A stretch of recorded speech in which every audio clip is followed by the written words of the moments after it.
Амантай Лаура Амантайқызы, қазақ тілі мен әдебиеті пәнінің мұғалімі, 40-шы гимназия, Тараз қаласы, 5-ші сынып оқушыларымен өткізілген панорамалық сабақ. Сабақтың бағалау критерийі 8-10 ұпай тамаша, 5-7 ұпай жақсы, 3-4 ұпай орташа.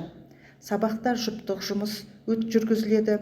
Жұптық жұмыста оқушылар диалог құрады, мәтінді рөлге бөліп оқиды, көршісіне электронды поштаның ашу жолын түсіндіреді. Сонымен бірге топтық жұмыс жүргізіледі. Оқушылармен топтық жұмыста мәтінге сұрақ құрастырады, мәтіннен тәуелдік жалғауы бар сөздерді табады, тірек сөздерді қатыстырып, шағын мәтін құрастырып жазады. Сабақтың тақырыбы менің электронды поштам. Сабақтың оқу мақсаты ауызша мәтіндер құрауда қазақ тіліндегі төл дыбыстардың дыбысталуын, үндестік заңын ескеріп айту. Сабақтың мақсаты сұрақтарға жауап береді, диалогты рөлге бөліп оқиды, көршісімен диалог құрады, мәтін құрап жазады. Сабақ басталмас бұрын сабақтың тақырыбын болжаймыз. Түрлі суреттер көрсетіліп экраннан, сенің электронды почтаң бар ма? Электронды почтаны өзің аштың ба? Досыңның электронды почтасы бар ма? Досыңмен электронды почта арқылы хабарласасың ба? Деген сұрақтарға оқушылар жауап береді. Сабақтағы жаңа сөздер: хабарлама, тінтуір, құпия сөз, таңдау, аты жөні, тіркелу. Осы сөздермен оқушылар таныстырылып, әрбір сөзбен ауызша сөйлем құрастырылады. Сабақта мәтінмен жұмыс жүргізіледі. Оқылым.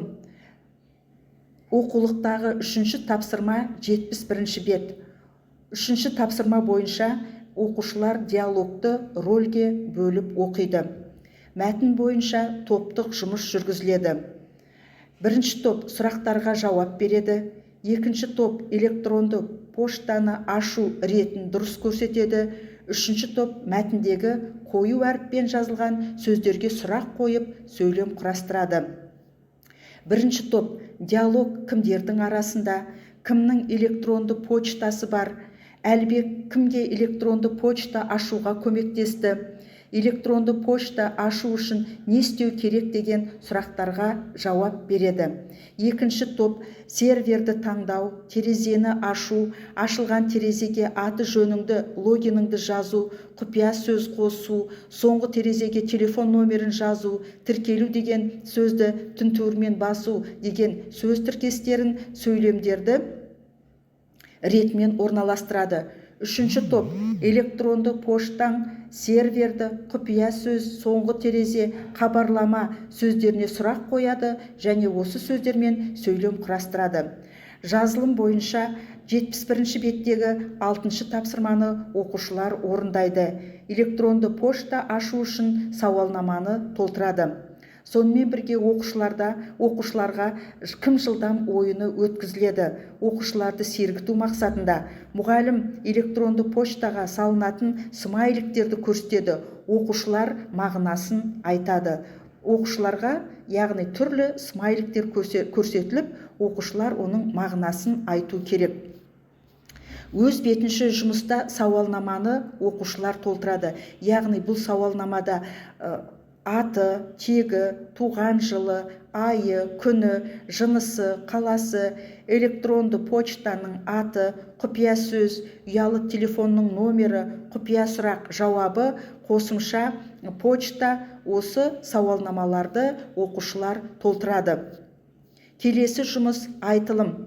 Айтылым бойынша 7-ші тапсырма 72-ші бет.